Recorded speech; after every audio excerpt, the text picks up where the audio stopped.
Hi friends! నేను మీ సీతామహాలక్ష్మి. ఈనాటి కథలకి స్వాగతం. ఈరోజు మనం చెప్పుకోబోయే చందమామ కథ 'సంతోష రహస్యం'. కృష్ణానది దాపున గల ఒక పెద్ద గ్రామంలో రంగమణి అనే పెద్ద ధనవంతురాలుండేది. ఆమెకు తండ్రి నుంచి చాలా పెద్ద ఆస్తిపాస్తులు సంక్రమించాయి. 50 ఎకరాల మాగాణి, 20 గేదెల పాల వ్యాపారం, ఎకరం నేలలో పెద్ద భవనం, 25 మంది పనివాళ్ళు ఆమె ఆధీనంలో ఉన్నారు. భర్త సుందరమూర్తిని ఏ విషయంలోనూ సంప్రదించేది కాదు. అన్ని వ్యవహారాలు స్వయంగా చూసుకోవడం, ఎవరినీ నమ్మకపోవడంతో ఆమెలో క్రమంగా అశాంతి, గయ్యాళితనం పెరిగిపోయాయి. ఒకనాడు సుందరమూర్తి ఆమెతో, చూడు మణి, ప్రశాంతంగా ఉండలేనప్పుడు మనిషికి ఎంత ఆస్తి ఉన్నా నిష్ప్రయోజనం. నువ్వు రోజంతా ఎంత చిరాగ్గా, నిరుత్సాహంగా ఉంటున్నావో నేను గమనిస్తూనే ఉన్నాను.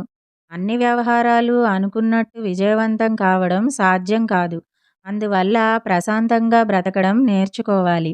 డబ్బు కంటే మనశ్శాంతి ప్రధానం అన్నాడు. భర్త మాటలు విని విననట్టు ఊరుకున్నది రంగమణి. ఆ రోజు మధ్యాహ్నం భార్యాభర్తలు భోజనాలకు కూర్చున్నారు. ఎదురుగా ఉన్న బల్ల మీద వాళ్ళ అంతస్తుకు తగిన విధంగా వంటకాలు పెట్టి ఉన్నాయి. అన్నంలో దోసకాయ కూర కలుపుకుని తినబోయిన రంగమణి హఠాత్తుగా నోట్లోని అన్నం ముద్దను బయటికి ఊసేసి కూరగిన్నెను విసురుగా కిందకి నెట్టి, చేదు దోసకాయల్ని ఎలా వండింది ఈ సుబ్బక్క? ఆవిడకు కళ్ళు కనిపించడం లేదా? లేక నాలుకకు రుచి పచి తెలియకుండా పోయిందా? అంటూ కోపంగా భోజనం ముందు నుంచి లేచింది. సుందరమూర్తి ఆమెను శాంతపరచాలని, ఆ కూర కాకుండా ఇంకా 2, 3 కూరలున్నవి గదా! నీకిష్టమైన కాకరకాయ కూర కూడా ఉంది. ముందు నువ్వు భోజనం ముగించు. తర్వాత సుబ్బక్క క్షమాపణ చెప్పుకుంటుందిలే అన్నాడు. కానీ ఆ మాటలు వినిపించుకోకుండా ఆమె విసుక్కుంటూ చేయి కడిగేసుకుని గదిలోకి వెళ్ళిపోయింది.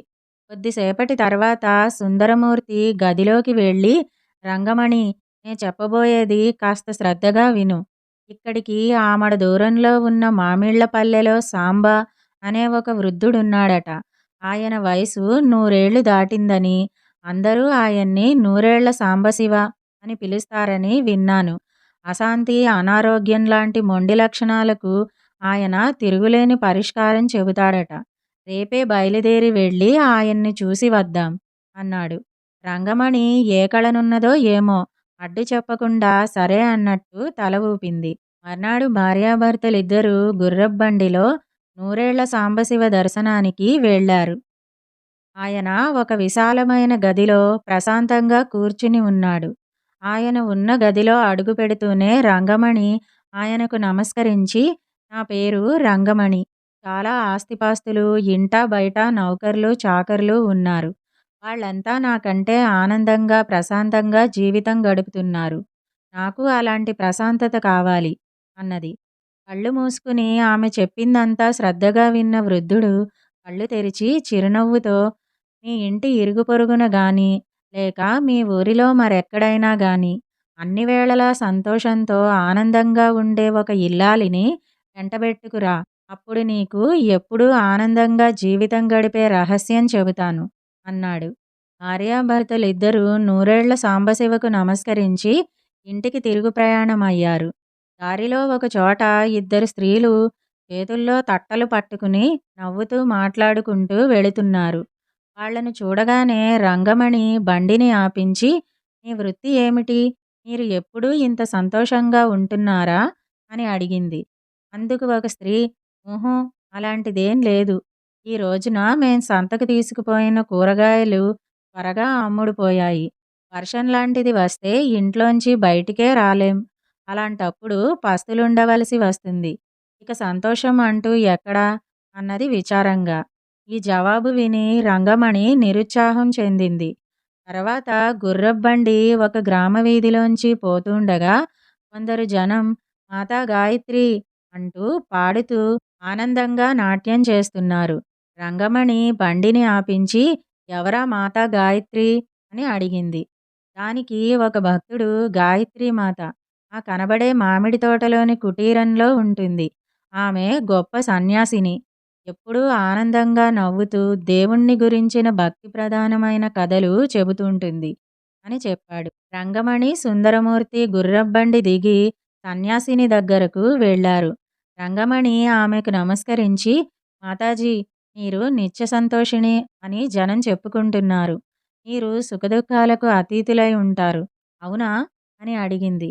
అందుకు సన్యాసిని, నేను సన్యాసినిని కావడం వల్ల కుటుంబపరంగా, ఆస్తిపరంగా నాకు ఎటువంటి బాధలు లేవు. అయినా నేను నిత్య సంతోషిణిని కాదు అన్నది. ఈ జవాబు విని భార్యాభర్తలు వింతపడ్డారు. అది గ్రహించిన మాతాజీ సన్యాసిని, నేను సన్యాసం స్వీకరించాక ఎన్నో శ్రమల కోర్చి కొన్ని యోగ విద్యలు నేర్చుకున్నాను. ఆ కారణం వల్ల మరొక 5 సంవత్సరాల్లో నాకు మృత్యువు రాబోతున్నదని తెలిసింది. ఇది నన్ను భయపెడుతున్నది. రాత్రిళ్ళు సరిగా నిద్ర పట్టడం లేదు అంటూ కళ్ళనీళ్లు తుడుచుకున్నది. భార్యాభర్తలు మారు మాట్లాడకుండా అక్కడి నుంచి తమ గ్రామానికి బయలుదేరారు. దారిలో వాళ్ళొక గ్రామ వీధి నుంచి వెళుతుండగా ఒక గుడి ముందు చిన్న బల్ల మీద మల్లెపూలు, పూలదండలు పెట్టి అమ్ముతున్న ఒక స్త్రీ కూని రాగాలు తీస్తూ ఏదో పాడుకుంటున్నదల్లా వాళ్ళని చూసి, రండి రండి, ఈ ఉదయాన్నే కోసిన తాజా పూలు చెప్పలేనంత సువాసనగా ఉన్నాయి అన్నది నవ్వుతూ. రంగమణి బండి దిగి ఆమె కేసి కొద్దిసేపు పరీక్షగా చూసి ఒక పూలదండ తీసుకుని డబ్బు ఇస్తూ, చూడమ్మా, నువ్వు చేస్తున్నది చాలా చిన్న వ్యాపారం. అయినా చాలా సంతోషంగా కనబడుతున్నావు. నువ్వు నిత్య సంతోషినివా ఏం? అని అడిగింది. అవును, నాకేం తక్కువ, సంతోషంగానే ఉన్నాను అన్నది పూలమ్మి నవ్వుతూ. ఆమె జవాబుకు సంతోషించిన రంగమణి భర్తకేసి చూసింది. సుందరమూర్తి పూలమ్మితో, అమ్మా, ఒక ముఖ్యమైన సంగతి. నువ్వు నూరేళ్ల సాంబశివ గురించి వినే ఉంటావు. మా వెంట నువ్వాయన దగ్గరకు రావాలని కోరుతున్నాం. నిన్ను తిరిగి బండిలో మీ ఇంటి దగ్గర దించుతాం అన్నాడు. ఆ రోజు వ్యాపారం కూడా అప్పటికి అయిపోయింది గనక పూలమ్మి అందుకు సంతోషంగా ఒప్పుకున్నది. కొంతసేపటికి వాళ్ళు నూరేళ్ల సాంబశివ దగ్గరికి వెళ్ళారు. రంగమణి ఆమెని గురించి సాంబశివకు చెప్పింది. వృద్ధుడు పూలమ్మిని, నువ్వు నిత్య సంతోషినివా అని అడిగాడు. అవును అన్నది పూలమ్మి. పూలమ్ముకునే చిన్న వ్యాపారం చేస్తూ ఎలా సంతోషంగా ఉండగలుగుతున్నావు అని అడిగాడు వృద్ధుడు. అందుకు పూలమ్మి, అయ్యా, చేస్తున్న వ్యాపారం చిన్నది గనుక లాభాలు చిన్నవిగానే ఉంటాయి. అయినా అది నా సంతోషానికి అడ్డురాదు. మాకు 1 ఎకరం పొలం, చిన్న పూరిల్లు ఉన్నాయి. నా భర్త పొలం పనులకు పోయి ఏదో కొంత సంపాదించి తెస్తాడు. అన్యోన్యంగా ఉంటూ పొదుపుగా కాపురం గడుపుకొస్తున్నాం. భర్తను, పిల్లలను ప్రేమగా చూసుకుంటాను. వీలైనంతలో ఇతరులకు సాయపడతాను. ఏదో కావాలనే గొంతెమ్మ కోరికలు లేవు. అందువల్ల నేనెప్పుడూ సంతోషంగానే ఉంటాను అన్నది. కళ్ళు మూసుకుని అంతా శ్రద్ధగా విన్న నూరేళ్ల సాంబశివ కళ్ళు తెరిచి రంగమణికేసి మందహాసం చేసి చూస్తూ, ఆ అమ్మాయి దగ్గర డబ్బు, నగలు లేవు. అవి నీ దగ్గర పుష్కలంగా ఉన్నాయి. అయినా ఆమె నిత్య సంతోషినిగా ఉన్నది. కానీ నీలో సంతోషానికి స్థానం లేకుండా పోయింది. అందుకు కారణం, ఇన్ని ఆస్తిపాస్తులు ఉన్నప్పటికీ ఎవరినీ నమ్మకుండా అన్ని వ్యవహారాలు నువ్వే చూసుకుంటూ ఇంకా ఇంకా సంపాదించాలనే పేరాసతో శక్తికి మించి శ్రమపడడం.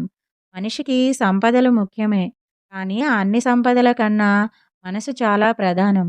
మన ఆలోచనలే మన సుఖదుఖాలను నిర్ణయిస్తాయి.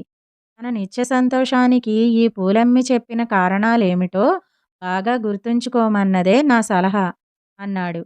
రంగమణి, సుందరమూర్తి దంపతులు తేలికపడిన మనస్సుతో సంతోషంగా వృద్ధుడికి నమస్కరించి పూలమ్మిని వెంటబెట్టుకుని తమ గ్రామానికి బయలుదేరారు. ఇదండి సంతోష రహస్యం అనే కథ.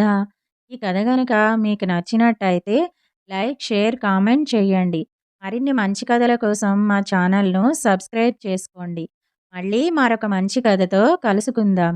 అంతవరకు వింటూనే ఉండండి ఈనాటి కథలు.